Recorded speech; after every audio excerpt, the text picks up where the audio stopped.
السلام علیکم ورحمۃ اللہ وبرکاتہ۔ ان الحمد للہ نحمده ونستعینه ونستغفره ونعوذ باللہ من شرور انفسنا وسیئات اعمالنا من يهده الله فلا مضل له ومن يضلل فلا هادي له واشهد ان لا اله الا الله وحده لا شريك له وأشهد أن محمدا عبده ورسوله أما بعد فإن خير الحديث كتاب الله وخير الهدي هدي محمد صلى الله عليه وسلم وشر الأمور محدثاتها وكل محدثة بدعة وكل بدعة ضلالة وكل ضلالة في النار يا أيها الذين آمنوا اتقوا الله حق تقاته ولا تموتن إلا وأنتم مسلمون يا أيها الناس اتقوا ربكم الذي خلقكم من نفس واحدة وخلق منها زوجها وبث منهما رجالا كثيرا ونساء واتقوا الله الذي تساءلون به والأرحام إن الله كان عليكم رقيبا يا أيها الذين آمنوا اتقوا الله وقولوا قولا سديدا يصلح لكم أعمالكم ويغفر لكم ذنوبكم ومن يطع الله ورسوله فقد فاز فوزا عظيما اللهم نبر بكتابك قلبي وشرح به صدري وأنطق به لساني بحولك وقوتك يا أرحم الراحمين رب اشرح لي صدري ويسر لي أمري واحلل عقدة من لساني يفقهوا قولي۔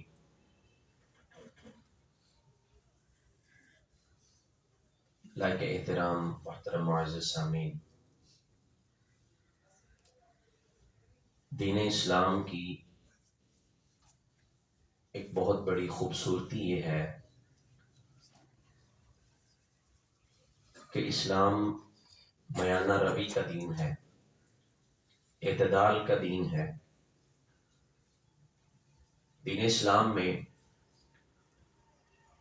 کہیں بھی ایسا نہیں ہے کہ کسی معاملے میں افراط و تفرید کا عنصر پایا جاتا ہو، ہر جگہ پہ اعتدال ہے۔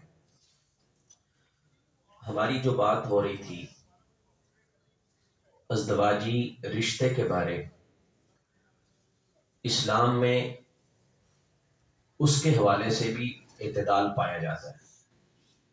وہ اس طرح سے کہ اللہ رب العزت نے جو ازدواجی رشتہ ہے، جو خاندان کا نظام ہے، اس میں جو دو اکائیاں ہیں، یعنی خامن اور بیوی، دونوں کے لیے اللہ نے برابری کے حقوق رکھے ہوئے ہیں، یعنی پورا اعتدال موجود ہے۔ تو ہماری بات ہو رہی تھی کہ جو مشترکہ حقوق ہیں وہ کیا ہے، اس پہ ہم نے تفصیل سے بات کر لی ہوئی ہے۔ ایک دو چیزیں اور اس حوالے سے بیان کر کے پھر جو خامند کے ذمہ حقوق ہیں وہ اور جو بیوی کے ذمہ حقوق ہیں ان کی بات کر کے ہم اپنی بات کو انشاءاللہ ختم کر دیں۔ تو جو خامند اور بیوی کے مشترکہ حقوق ہیں ان میں سے ایک بہت اہم بات، بڑی ضروری بات ہے، وہ یہ ہے کہ خامند اور بیوی ایک دوسرے کی معاونت کریں۔ کس معاملے میں؟ اللہ رب العزت کی اطاعت کرنے کے معاملے میں۔ یہ بڑی اہم چیز ہے۔ ہمیں کئی دفعہ ایسے سوالات کا سامنا کرنا پڑ جاتا ہے کہ لوگ، عورتیں کہہ رہی ہوتی ہیں خامند مجھے نیکی بھی نہیں کرنے دیتا، اس کے معاملات اتنے خراب ہیں، میں پریشان ہوں، میرے بچوں کا کیا بنے گا؟ جبکہ یہ حق ہے خامند کا کہ وہ نیکی کے معاملے میں عورت کی معاونت کرے، چاہے جائے کہ وہ خود بھی نیکی نہ کرے، اس کو بھی نہ کرنے دے۔ اور بیوی کا حق یہ ہے کہ وہ خامند کی معاونت کرے۔ اچھا، اس میں جو سب سے پہلی بات ہے وہ تو یہ ہے کہ جب رشتے کی تلاش کرنی ہے نا، سب سے پہلا اس وقت دیکھا کرے کہ جس لڑکے کے ساتھ شادی کی جا رہی ہے اپنی بیٹی کی، اپنی بہن کی، یا جس لڑکی کے ساتھ شادی کر رہے ہیں، آپ کر رہے ہیں، آپ کا بھائی کر رہا ہے، کوئی بیٹا کر رہا ہے، اس وقت یہ چیز کا دھیان رکھا جائے کہ دین کتنا کو ہے. فَاظْفَرْ بِذَاتِ الدِّينِ، نبی صلی اللہ علیہ وسلم نے فرمایا کہ دوسرے تیسرے معاملات بھی دیکھو ساتھ، کوئی مسئلہ نہیں ہے، لیکن دین لازمی ہے. تمہاری ترجیح دین ہونا چاہیے. اگر دین ترجیح ہوگا، بندہ دیندار ہے یا عورت دیندار ہے، تو وہ کبھی بھی ایسا نہیں ہوگا کہ وہ اطاعت الہی میں رکاوٹ بن جائے. تو اطاعت الہی میں ایک دوسرے کی معاونت کرنا بڑا ضروری ہے. نبی صلی اللہ علیہ وسلم نے فرمایا کہ اللہ اس جوڑے پہ بڑا خوش ہوتا ہے، اس خامن پہ بڑا خوش ہوتا ہے، اس بیوی پر بڑا راضی ہوتا ہے جو رات کے پہر، پچھلے پہر جب اللہ آسمان دنیا پہ آ جاتا ہے، وہ خامن اپنی بیوی کو جگا رہا ہوتا ہے اور اس پہ پانی کے چھینٹے مارتا ہے کہ اٹھو ہم اللہ کے سامنے کھڑے ہو کر نماز پڑھتے ہیں. اللہ ایسے جوڑے سے بڑا خوش ہوتا ہے. یعنی اطاعت پہ وہ ایک دوسرے کو ابھار رہے ہیں. نبی صلی اللہ علیہ وسلم کے بارے بھی رمضان کے حوالے سے جب آپ کی روٹین کو بیان کیا ہے صحابہ نے، تو الفاظ کیا ہے؟ نبی صلی اللہ علیہ وسلم کیا کیا کرتے؟ آپ خود بھی جو ہے نا وہ کہتے تیار ہو جاتے اور ساتھ اپنے گھر والوں کو بھی جگایا کرتے. اطاعت پہ ان کی معاونت کیا کرتے. اس طرح سے جو ہے نا اللہ کی عبادت کرنی ہے. اور معاونت میں ایک اور چیز بھی ہوتی ہے، اور وہ یہ ہے کہ دین سکھانا. دیکھیں نا، اب کسی نے نماز پڑھنی ہے یا کوئی اور دوسرا تیسرا معاملہ ہے دین اسلام کا، اس کو پتہ ہی نہیں، تو خاوند کی یہ ذمہ داری بنتی ہے اگر اسے دین کا پتہ ہے تو وہ اپنی بیوی کو سکھائے. اگر بیوی کو پتہ ہے وہ خاوند کو سکھائے. اگر نہیں پتہ تو کسی سے سیکھ کے اس کو سکھایا ہے. یہ لازمی چیز ہے. اگر یہ سیکھا جائے گا تو پھر اطاعت کے اندر معاونت ہو جائے گی. اور یہ سب سے بڑی معاونت ہے کہ اس کو دین کی باتیں سکھائے. لوگ مسجد میں آ کر بڑی بحثیں کرتے ہیں، جی مجھے اس مسئلے کا پتہ ہے، مجھے اس مسئلے کا پتہ ہے، میں پتہ نہیں کیا بن گیا ہوں، میں عالم دین ہوں، میں یہ ہوں، لیکن بیوی کو مسئلے کا پتہ نہیں ہے. بتانے کی ضرورت محسوس نہیں کی جاتی. گھر کے اندر یہ معاملہ ڈسکس نہیں ہوتے. ہم یہاں پہ آ کے جو ہے نا وہ ایک دوسرے سے بات کر لیتے ہیں، کسی سے سیکھ لیتے ہیں، کسی کو سکھا دیتے ہیں، پڑھ لیتے ہیں، پڑھا لیتے ہیں، لیکن گھروں میں یہ ماحول نہیں ہے. بہت کم گھر ایسے ہیں جہاں پہ یہ ماحول ہو کہ خاوند اور بیوی ایک دوسرے کو سکھا رہے ہوں. آر محسوس کیا جاتا ہے، عیب سمجھا جاتا ہے کہ اب ہم جو ہے نا یہاں پہ بیٹھ کے یہ چیزیں ایک دوسرے کو سکھائیں. قرآن نہیں پڑھنا آتا اس کو سکھائیں، اگر اس کو نہیں آتا وہ اسے سکھائے. دونوں ایک دوسرے کے ساتھ یہ معاملت کریں، یہ حق بنتا ہے.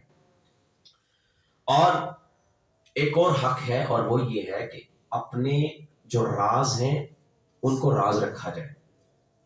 نبی صلی اللہ علیہ وسلم نے اس کی بھی تلقین کی ہے. یعنی ازدواجی تعلقات جو ہوتے ہیں ان کی رازداری کرنا یہ خامن پہ بھی ضروری ہے، بیوی پہ بھی ضروری ہے. اور اس بات کی بڑی ضرورت ہے آج کے زمانے میں. آج کے نوجوانوں کو بڑی ضرورت ہے اس چیز کہ آج لوگوں کے ازدواجی تعلقات کی ویڈیوز وائرل ہو جاتی ہیں. آپ حیران ہوں گے یہ بات سن کے کہ لوگوں کی جنہوں نے جو دیندار بھی ہیں ان کی کسی کی آڈیوز جو ہے نا وہ وائرل ہوئی ہے، کسی کی ویڈیوز وائرل ہوئی ہے، جبکہ یہ آڈیو ویڈیوز بہت دور کی بات ہے. اپنے عزیز و اقارب ان تک بھی یہ بات کرنے کی اجازت نہیں ہے کسی کے لیے. صرف خاوند اور بیوی کا جو معاملہ وہ انہی کے درمیان رہے. کسی کو بتانے کی ضرورت نہیں. سہیلیاں آپس میں ڈسکس کر رہی ہوتی، لڑکے آپس میں بیٹھے ہیں تو وہ باتیں کر رہے ہوتے ہیں. شادی کسی کی نئی ہو جائے صبح سارے دوست اس سے پوچھ رہے ہوتے ہیں. یہ تو نبی صلی اللہ علیہ وسلم نے کتنی جو ہے نا وہ بھیانک اس کی سزا بیان فرمائی اور کیسی تشبیہ دی. اللہ کے رسول صلی اللہ علیہ وسلم نے جب یہ بات بیان فرمائی، فرمایا ان من اشر الناس عند اللہ منزلۃ یوم القیامہ، قیامت کے دن اللہ کے ہاں سب سے برے لوگ وہ ہوں گے، اللہ کے ہاں بدترین لوگ وہ ہوں گے جو آپس میں جو تعلق قائم ہوا وہ لوگوں کے درمیان جا کے شیئر کرنا شروع کر دیتے. اچھا، جب آپ نے یہ حدیث بیان کی نا، صحابیات بھی بیٹھی ہوئی تھی، صحابہ بھی بیٹھے ہوئے تھے. تو ایک صحابیہ وہاں بیٹھی ہیں، اسماء بنت یزید رضی اللہ عنہ. ان کا اپنا بیان ہے. وہ کہتی ہیں اللہ کے رسول ہاں ایسا ہے. یعنی صحابیہ نے آگے سے آپ کو کہا کہ اللہ کے رسول اس طرح سے ہم نے سنا ہے. کئی ایسی عورتیں ہیں جو اپنے معاملہ ڈسکس کر رہی ہوتی. اللہ کے رسول صلی اللہ علیہ وسلم نے کیا فرمایا؟ فرمایا ایسے مرد اور ایسی عورت کی مثال شیطان اور شیطانہ کی ہے جو سب کے سامنے آ کے زنا کر رہے ہوتے. یعنی ایسے ہی ہے کہ جیسے انہوں نے سب کے سامنے تعلق قائم کی. اس کی مثال یہ ہے جو شیطان اور شیطانہ کی. اتنی جو ہے نا گھٹیا، شیطان سب سے ذلیل ہے، اللہ نے اس کو دھتکارا ہوا، نبی صلی اللہ علیہ وسلم نے اس کے ساتھ مثال دی، اور مثال بھی کیسی کہ وہ سب کے سامنے زنا کر رہا ہے۔ یہ حق ہے، کوئی معاملہ ڈسکس نہ کیا جائے، کوئی معاملہ کسی کو نہ بتایا جائے۔ کوئی معاملات ایسے ہوتے ہیں جن میں کوئی جو ہے نا وہ ضرورت پیش آ جاتی ہے، پھر الگ چیز ہے، لیکن یہ چیزیں بہرحال ہمارے ہاں پائی جاتی ہیں۔ اللہ رب العزت ہماری حفاظت فرمائے۔ اسی لیے قرآن نے کہا نا ہن لباس لکم وانتم لباس لہن، تم ایک دوسرے کا لباس ہو۔ اب لباس کیا ہوتا ہے؟ یہ لباس اتار دیتے ہیں اکثر لوگ۔ لباس یہ ہے کہ اس کے اندر جو بھی آ جائے گا چھپ جائے گا۔ دیکھیں نا کسی کے جسم پہ کوئی زخم ہے یا کوئی عیب ہے، جس طرح کوئی بھی چیزیں ہوتی ہیں، جیسے پھلبیری ہوگی، کسی کو لباس میں چھپا لیا۔ لباس انسان کو چھپا کے رکھتا ہے۔ خاوند اور بیوی کی مثال ایسے کہ ایک لباس کے اندر ہے، وہ کبھی بھی ایک دوسرے کو باہر نہ نکالے، لباس بن کے رہیں۔ ہن لباس لکم وانتم لباس لہن۔ اور ایک بہت اہم بات یہ بھی ہے کہ ایک دوسرے کے نفسیات کو سمجھنا، ایک دوسرے کی شخصیت کو سمجھنا، یہ بڑی لازمی بات ہے۔ خاوند اور بیوی ایک دوسرے کو سمجھے۔ 1 سال 2 سال کسی کو 4 لگ جائیں، کسی کو 5 لگ جاتے ہیں، شروع میں آغاز میں تو کم از کم یہ چیزیں سمجھنی چاہیے۔ اور آپ حیران ہوں گے نبی صلی اللہ علیہ وسلم کی تعلیمات کتنی کمال کی ہیں۔ اللہ اکبر۔ کوئی ایسا گوشہ نہیں ہے جس کو جو ہے نا وہ نبی صلی اللہ علیہ وسلم نے چھوڑ دیا ہو۔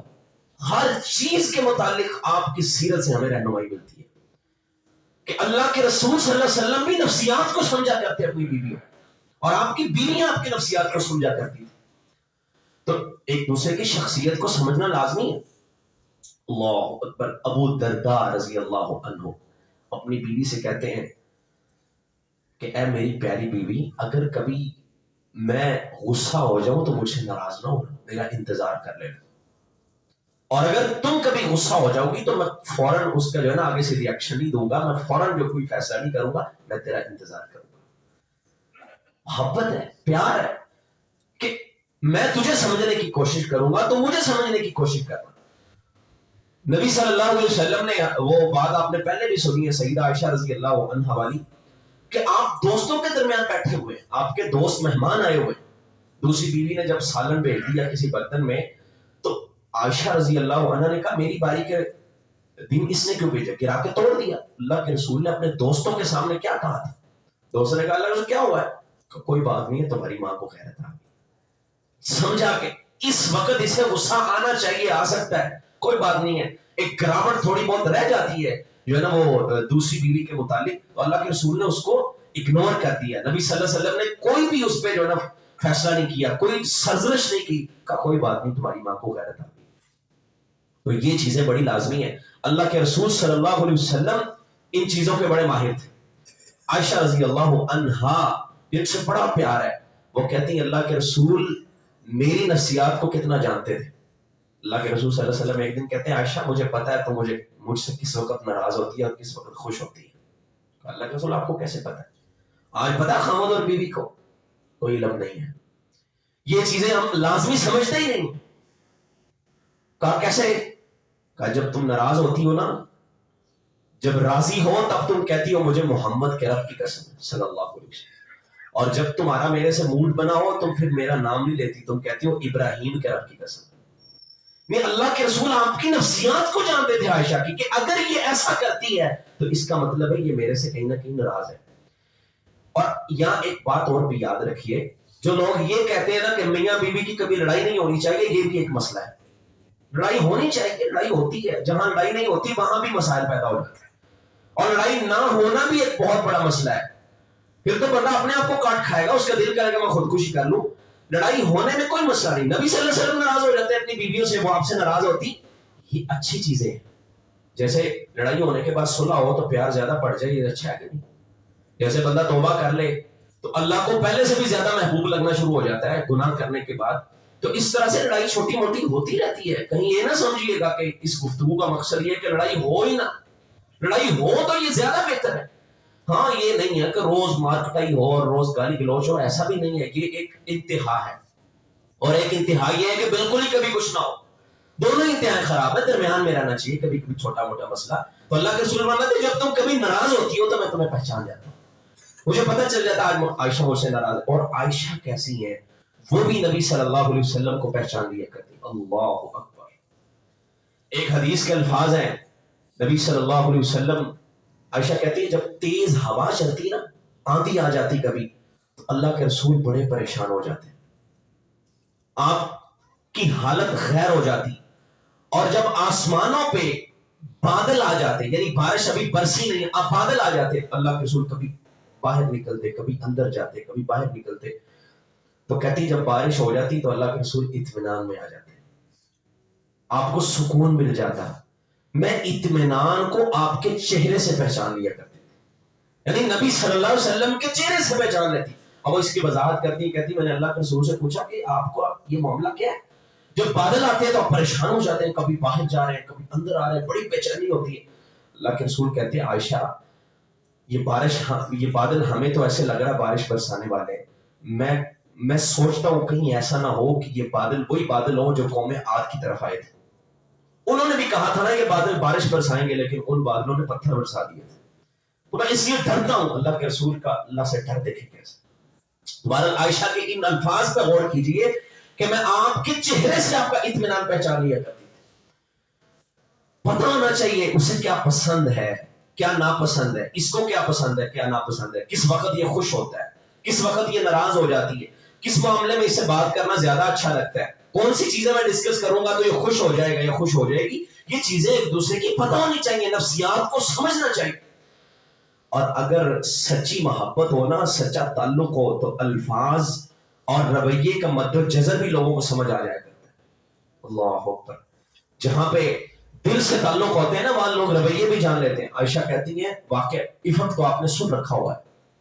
جب سیدہ عائشہ رضی اللہ عنہا پہ تہمت لگی, کہتی ہے مجھے بڑی پریشانی لگی تھی, میرے پہ تہمت لگا دی, میرے پہ بدکاری کا الزام لگ گیا, لیکن ساری پریشانیاں اپنی جگہ پہ ہیں.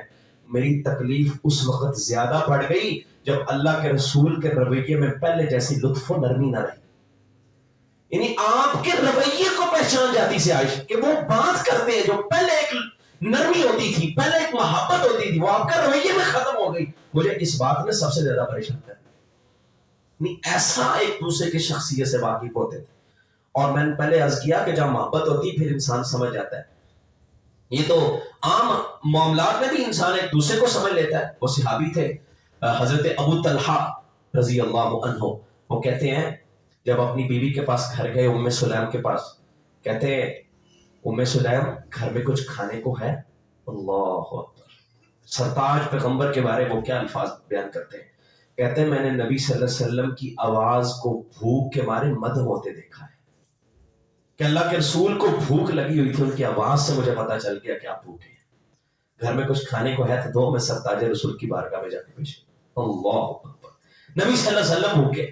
بہرحال یعنی ایسا جو ہے نا وہ لوگ زیرک ہوتے ہیں کہ وہ دوسرے کی آواز سے بھی پہچان لیتے. تو خاوند بیوی کے بارے تو یہ بڑی ضروری چیز ہے کہ وہ ایک دوسرے کے نفسیات کو سمجھے, ایک دوسرے کو جو ہے نا وہ جانے, اور ایک دوسرے کی پسند ناپسند کا پورا خیال رکھیں. یہ بھی حق ہے اور اس حق کو بھی ادا کرنا چاہیے. نبی صلی اللہ علیہ وسلم آپ ساری بیویوں کے ساتھ تعلق رکھتے اور آپ ساری بیویوں کے ساتھ اس طرح کے معاملات کرتے, اور آپ کی بیویوں کے کئی ایک دوسری روایات کو آپ اگر دیکھیں, نبی صلی اللہ علیہ وسلم کی 9 بیویاں ایک وقت میں رہی ہیں, تو کئی روایات ایسی ہیں جن میں آپ کی کوئی بیوی کہہ رہی ہوتی ہے میں آپ کے چہرے سے پہچان گئی, مجھے آپ کی بات سے پتا چل گیا, مجھے آپ کے انداز سے پتا چل گیا, مجھے آپ کے رویے سے سمجھ آ گئی کہ آپ کیا چاہتے ہیں.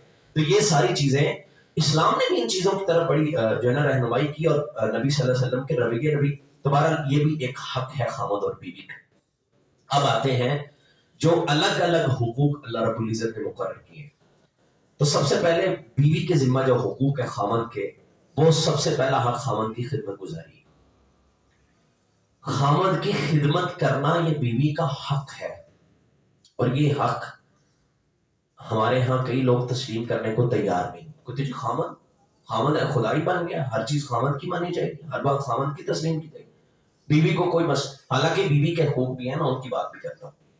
خاوند کی خدمت کرنا یہ نہیں ہے کہ وہ کہ اپنا جو ہے نا وہ موزہ خود ڈھونڈ لو, اپنے کام خود کر لو. بیوی کے ذمہ ہے کہ وہ خاوند کے حقوق ادا کرے.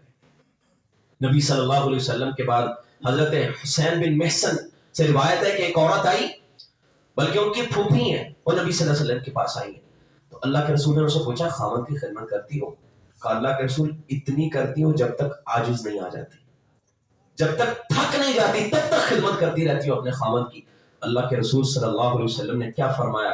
فَإِنَّمَا هُوَ جَنَّتُكِ وَنَارُكِ، فرمایا تیرا خامد تیری جنت بھی ہے، وہ تیری جہنم بھی ہے، اگر اس کو راضی کر لو، اس کی خدمت کرو گی تو اللہ تجھے جنت کا مہمان بنا دے، اور اگر تم نے خامد کی خدمت نہ کی، اس کی نافرمان ہوگی، تو پھر وہ تیرے لیے جہنم ہے۔ خامد کی خدمت گزاری کرنا یہ عورت کے لیے لازمی چیز ہے۔ لوگ عورتیں آج کی یہ کہہ رہی ہوتی ہیں کہ نہیں ہم ایسا نہیں کر سکتی، یہ خامد تو ہمارے حکمران بن گئے، یہ ہو گیا وہ ہو گیا۔ کیا کسی صحابیہ سے افضل کوئی آج کی عورت ہو سکتی؟ صحابیہ سے افضل بھی جو صحابیہ سیدہ فاطمہ رضی اللہ تعالی عنہ سیدہ ہیں، اللہ کے رسول کی لاڈلی بیٹی ہے، وہ حضرت علی کی کتنی خدمت کیا کرتی۔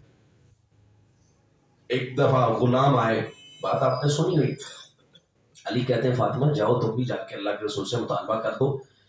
ہاتھوں میں چھالے بڑھ گئے، کس کے؟ فاطمہ رضی اللہ عنہ، چکی 20 یہ نہیں کہتی کہ میرے سے یہ کام نہیں ہوتا، میں نبی کی بیٹی ہوں، میں سید زادی ہوں، میں تمہارے کام کیوں کروں؟ ایسا کچھ نہیں ہے، جتنی خدمت ہو سکتی ہے حضرت علی کی کرتی ہیں، گھر میں جھاڑو دیتی ہیں، چہرے پہ مٹی پڑ جاتی ہے، اور چکی پیس کے ہاتھوں میں چھالے پڑے ہوئے، اور پانی اپنی جو ہے نا وہ کندھوں پہ لال کے کندھوں پہ نشان پڑ گئے ہوئے، کس کے؟ حضرت فاطمہ رضی اللہ عنہ۔ اور آج کی عورتیں کہتی ہیں ہم کیسے کام کریں کسی مرد کا، ہم اس کی خدمت کیوں کریں؟ حالانکہ یہ سب سے افضل ترین عورتیں زمانے کی وہ خدمت کر رہی ہیں۔ یہ ایسے تو نہیں حضرت علی نے کہا جاؤ جو ہے نا خادم کا مطالبہ کر لو، بعد میں اللہ کے رسول نے کہہ دیا کہ تم رات کو اذکار کر لیا کرو، اللہ تھکاوٹیں ختم کر دے۔ اور حضرت اسماء بنت ابی بکر رضی اللہ عنہا، اللہ کس کی بیٹی ہیں؟ ابو بکر صدیق رضی اللہ عنہ کی بیٹی۔ کوئی نخرہ نہیں ہے، کوئی ناز نہیں ہے کہ میں ایسا کیوں کروں۔ کہتی ہے جب میری شادی ہوئی حضرت زبیر رضی اللہ عنہ، ان کے پاس کچھ بھی نہیں تھا، ایک اونٹ ہے اور ایک گھوڑا ہے، بس یہ دو چیزیں ہیں۔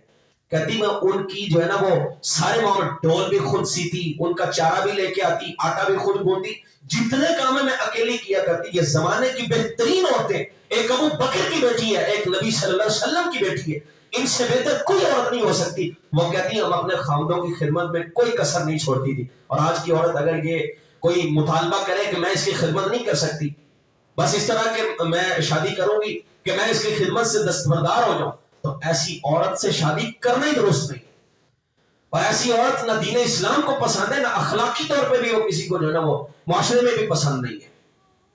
تمہارا یہ حق ہے کہ خامد کی خدمت کی جائے، اور خامد کی فرما برداری کرنا، اس کی بات کو ماننا۔ معروف بات مانی جائے گی، اور جو شریعت کے خلاف ہوگی وہ تو والدین کی بھی نہیں مانی نا۔ شریعت کے خلاف کوئی حکم دے، وہ چاہے والدین آ جائیں، کسی کی نہیں مانی۔ ہاں شریعت کے خلاف نہ ہو تو پھر خامد کی فرما برداری بھی لازمی ہے عورت۔ نبی صلی اللہ علیہ وسلم نے فرمایا اذا صلت المرأة خمسها وصامت شهرها، فرمایا جو عورت 5 نمازیں پڑھتی ہے اور رمضان کے روزے رکھتی ہے، اور فرمایا اپنے دامن کی حفاظت کرتی ہے، وَأَطَاعَتْ زَوْجَهَا، اور اپنے خامد کی اطاعت کرتی ہے، اس کی فرما برداری کرتی ہے، اس کی بات کا احترام کرتی ہے، اس کی رائے کا احترام کرتی ہے، اس کی بات کو مانتی ہے۔ نبی صلی اللہ علیہ وسلم نے کیا فرمایا؟ اس سے کہا جائے گا قیل لها ادخلی، اس سے کہا جائے گا جاؤ جنت میں داخل ہو جاؤ، 8 کے 8 دروازے کھلے جس میں سے تمہارا دل چاہتا ہے داخل ہو۔ یہ کون سی عورت ہے؟ جو اپنے خامد کی فرما برداری کر رہی ہے، رب کی فرما برداری بھی کرتی ہے اور اپنے خامد کی فرما برداری بھی کرتی ہے۔ ابو ہریرہ رضی اللہ تعالی عنہ نے نبی صلی اللہ علیہ وسلم سے سوال کیا کہ اللہ کے رسول افضل ترین عورت کون سی ہوتی ہے؟ اللہ اکبر، ہمارا سب سے بہتر عورت کون سی ہے؟ اللہ کے رسول صلی اللہ علیہ وسلم نے فرمایا التی تسرہ، اللہ اکبر، آپ نے فرمایا جس کی طرف تو دیکھے، اذا نظر تسرہ، جب تو اس کی طرف دیکھے تو خوش ہو جائے۔ وہ عورت دنیا کی بہترین عورت ہے کہ خامد اس کی طرف دیکھے تو وہ خوش ہو جائے۔ وَتُطِيعُهُ إِذَا أَمَرَ، اور وہ جب کوئی حکم دیتا ہے فوراً اس کی اطاعت کرتی ہے، فوراً فرما برداری کرتی ہے۔ زمانے کی بہترین عورت اگر کسی نے دیکھی تو اس کو دیکھ، یعنی اپنے خامد کی بات کو ماننا اور پھر شکر گزاری کرنا۔ نبی صلی اللہ علیہ وسلم نے بھی کہا تھا نا کہ اگر جیسے آج ہم اللہ کی بات مانتے ہیں، اللہ کے سامنے سجدہ ریز ہوتے ہیں، اور میں اگر کسی اور کو اللہ کے علاوہ سجدہ کرنا ہوتا تو میں بیویوں کو حکم دیتا اپنے خامدوں کو سجدہ کریں۔ شکر گزاری کرنا یہ بھی ایک حق ہے۔ اللہ کے رسول صلی اللہ علیہ وسلم جب معراج سے آئے، آپ نے کہا میں نے جہنم میں عورتوں کو زیادہ جلتے دیکھا ہے۔ عورتیں کہتی ہیں اللہ کے رسول ہمیں کیوں دیکھا؟ آپ نے فرمایا عورتیں اپنے خامدوں کی ناشکری کرتی ہیں۔ ساری زندگی اس نے ان کے لیے جو محنت کی، جو کچھ بھی کیا، وہ کبھی نہ کچھ نہ دے سکے تو کہتی تم نے میرے لیے کیا ہی کیا۔ کبھی اپنی سہیلیوں کے درمیان بیٹھ کے اس کے جو ہے نا وہ بدخوئیاں کر رہی ہوتی، کبھی اپنے خاندان والوں کے پاس بیٹھ کے کر رہی ہوتی، میں تو مر گئی، میں تو یہ ہو گیا، مجھے یہ ہو گیا، حالانکہ وہ سب کچھ کر رہا ہے، جتنی اس کی ہمت ہے اتنا وہ کر رہا ہے۔ اگر وہ اتنا کر رہا ہے تو عورت پہ لازم ہے کہ اس کی شکر گزاری کرے۔ اب دیکھیں نا، ایک مرد اگر کر ہی اتنا سکتا ہے کہ وہ گاڑی تک پہنچ ہی نہیں سکتا، وہ کہتی مجھے گاڑی لے کے دو، نہ شکریہ ہو گئی ہوئی ہے۔ اب اس کا دل یہ ہے کہ میرے پاس اچھا زیادہ بڑا گھر ہو، جتنا وہ کر سکتا وہ اتنے دے گا نا، زیادہ کیسے دے گا؟ اور آپ حیران ہوں گے یہ بات سن کے کہ خامد کو کرپٹ بنانے میں سب سے بڑا کردار اس کی بیوی کا ہوتا ہے۔ بیوی ناشکری ہے، اولاد بھی ناشکری پیدا کر لی ہے اس نے، اولاد کو بھی وہ ناشکری سکھائے۔ اب تربیت خراب ہو گئی، نہ بیوی کی ڈیمانڈیں کم ہو رہی ہے، نہ اولاد کی کم ہو رہی ہے، اب مرد بیچارہ کیا کرے؟ اس کو چھوڑوں گا اولاد کہاں جائے؟ بڑے مسائل آڑے آ جاتے ہیں، چھوڑ نہیں سکتا، اب کی یہ کیا کرے گا؟ اکثر مرد کرپٹ ہو جاتے ہیں، وہ کہتے ہیں اب کوئی نہ کوئی جو ہے نا وہ غلط کام کرو، کسی بھی طریقے سے کرپشن کرو، ان کی ڈیمانڈیں جو پوری کرنی ہے۔ مرد کو کرپٹ بنانے میں سب سے بڑا کردار بیوی کا ہوتا ہے، عورت کا یہ کردار ہے، ہر دفعہ نہیں ہوتا لیکن اکثر یہ کردار عورت نبھاتی ہے، وہ اپنے خامن کو کرپشن پہ مجبور کر دیتی ہے۔ تو اس لیے شکر گزاری یہ ایک عورت کا حق ہے۔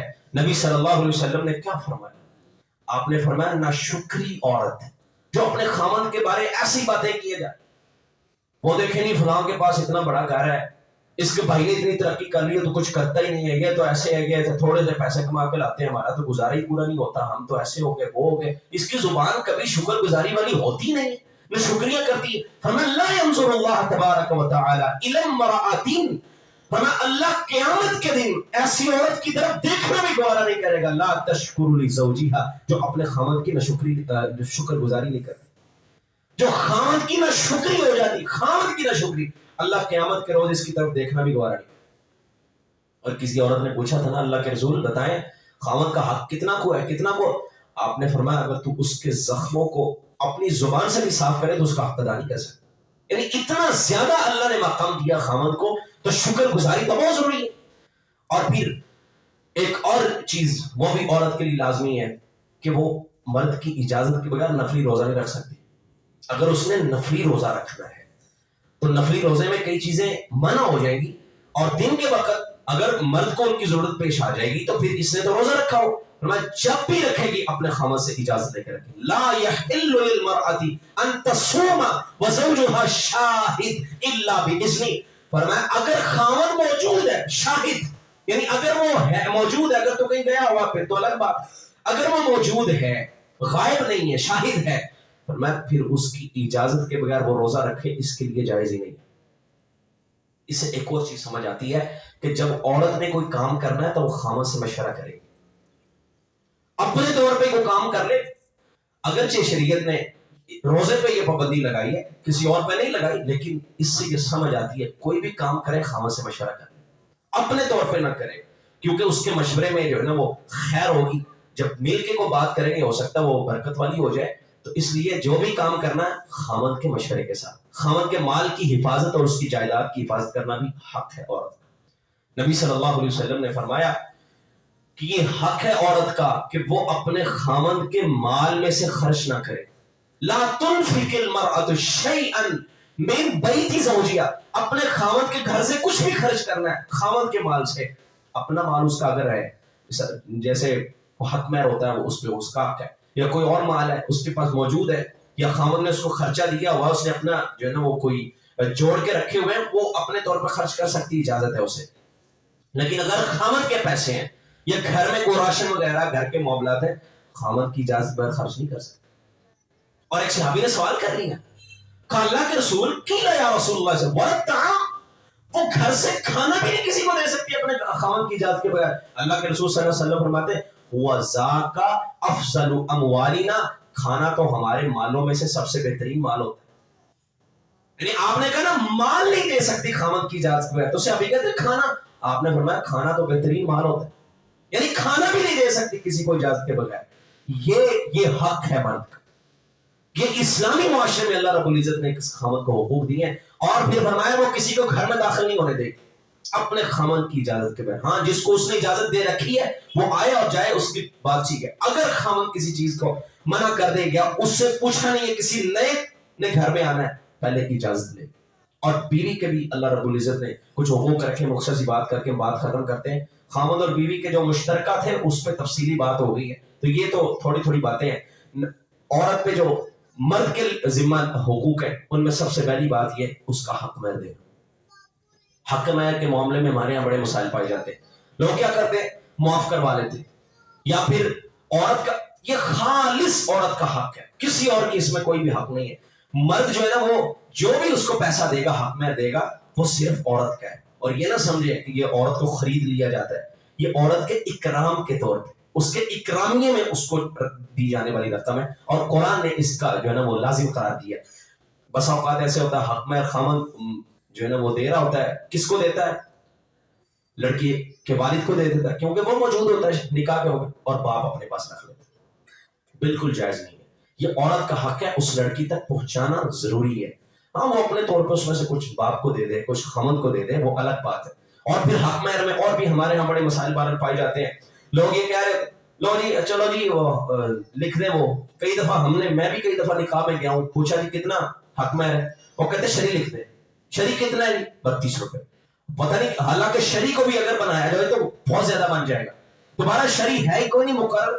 نبی صلی اللہ علیہ وسلم نے اپنی بیویوں کو حق مہر تھوڑا بھی دیا، زیادہ بھی دیا. حضرت عبد الرحمن بن عوف آیا، آپ نے فرمایا کتنا حق مہر دیا؟ کہا ایک چھوٹی سی ڈلی دی ہے سونے کی حق مہر. اور پھر کسی اور سے ابھی سے پوچھا، کہا شادی کرنی اللہ کے رسول، کہا حق مہر کچھ بھی نہیں. فرمایا التمس ولو خاتما من حدید، وہ ایک انگوٹھی ڈھونڈ لو چاہے لوہے کی ڈھونڈ لو، اتنا ہی کافی. علی رضی اللہ تعالیٰ عنہ جب شادی کرنے لگے تو حضرت فاطمہ کے ساتھ، تو کہا کیا حق مہر ہے؟ کہا کچھ بھی نہیں اللہ کے رسول، میرے تو حالات کمزور ہیں. کہا ٹھیک ہے جو تمہارے پاس زیرہ پڑی اسی کو حق مہر دے دو، کچھ تو دینا لازمی ہے. اور ایک صحابی سے کہا قرآن کی صورتیں سکھا دو، یعنی جتنی انسان میں استطاعت ہے اتنا وہ دے گا. لا یکلف اللہ نفسا الا وسعها، کسی پہ اس کی وسعت سے زیادہ اللہ بوجھ نہیں ڈالتا. یہ نہیں ہے کہ آپ کہیں لاکھ روپے دینا ہی دینا ہے. والدین کی ڈیمانڈ ہو رہی ہوتی، والدین کی اپنی بچی کو بیچنے والا حساب نہیں، یہ حق مہر ہم نے اتنا لکھوانا ہے. یہ بالکل ناجائز بات ہے، حرام ہے. جتنی اس کی استطاعت ہے، وہ 100 روپے دے سکتا ہے تو وہ 100 روپے دے، وہ اگر لاکھ دے سکتا تو لاکھ دے. پھر یہ شری شری والی باتیں نہ کیا کرے جی اتنا کو لکھ لیں بس ٹھیک ہے. میں نے ایک نکاح پہ لڑکے سے کہا، میں نے اس کو سمجھایا مسئلہ، میں نے کہا جی آپ کی استطاعت کتنی ہے؟ وہ کہتا ٹھیک ہے پھر آپ 20 سال لکھ دیں. اس کا باپ الجھ گیا میرے ساتھ، لو جی آپ کیوں 20 سال لکھ رہے ہیں؟ میں نے کہا آپ کا بیٹا کہہ رہا ہے اس کی استطاعت بھی ہے، آپ کیا کر رہے ہیں؟ نہیں بات ٹھیک ہے، آپ بتی وہی لکھیں جو شرعی ہوتا ہے. تو شرعی بہرحال یہ ہے جتنی استطاعت ہو، یہ عورت کا حق ہے خاوند پہ. اور عورت کے حقوق جو ہیں ان میں ایک بہت بڑا حق ہے، اور وہ یہ حق ہے کہ عورت کو کپڑا، مکان اور اس کو کھانا دیا جائے. قرآن مجید میں اللہ رب العزت نے یہ بات بیان فرمائی ہے، وَرِزْقُهُنَّ وَكِسْوَتُهُنَّ بِالْمَعْرُوفِ، عرف کے مطابق جو چیزیں لازمی ہیں وہ مرد کو دینا اس پہ ذمہ داری ہے. یعنی جتنے کھانے سے اس کا گزارا ہوتا ہے، یہ نہیں وہ کہیں 100 روپے خرچہ مہینے کا بس ٹھیک ہے دے تو رہا ہوں، نہیں. عرف کے مطابق، عرف یہ ہے کہ ان حالات میں کتنے سے خرچہ چل جاتا ہے اتنا خرچہ بھی ضروری ہے، اور کپڑے بھی اس کو ضروری ہے. اللہ کے رسول نے فرمایا ان تطعمها اذا طعمت، جب تم کھاؤ اس کو بھی کھلاؤ. یہ نہیں ہے باہر سے آپ جو ہے نا وہ کبھی پیزا کھا رہا ہے، کبھی جو ہے نا وہ فش اڑا رہا ہے اور گھر میں فون کرتے وہ دال پڑی ہے تم بنا دینا پھر میں لیٹ آؤں گا. ایسا نہیں، اس کے لیے بھی پیک کروا کے لے جاؤ. خود جب کھا رہے ہو تو اس کو لے کے جانے میں کیا، جو تم کھاؤ وہ اس کو کھلاؤ.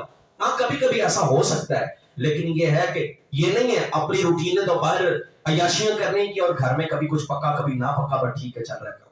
یہ عورت پہ ظلم ہے. اور نبی صلی اللہ علیہ وسلم نے فرمایا وَتَكْسُوهَا إِذَا اكْتَسَيْتَ، جب تم پہنو اس کو بھی پہناؤ.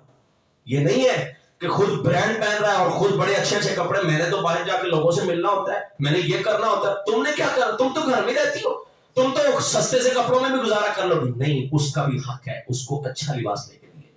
جو عرف کے مطابق اچھا ہے خود بھی پہنو اس کو بھی پہناؤ، اور اس کو مارنا نہیں ہے، چہرے پہ نہیں مارنا، اور فرمایا اس کو کبھی بھی چھوڑنا نہیں ہے، بس بات ختم ہوگی، ولا تہجر الا فی البیت، اس کو گھر میں اکیلا نہیں چھوڑنا۔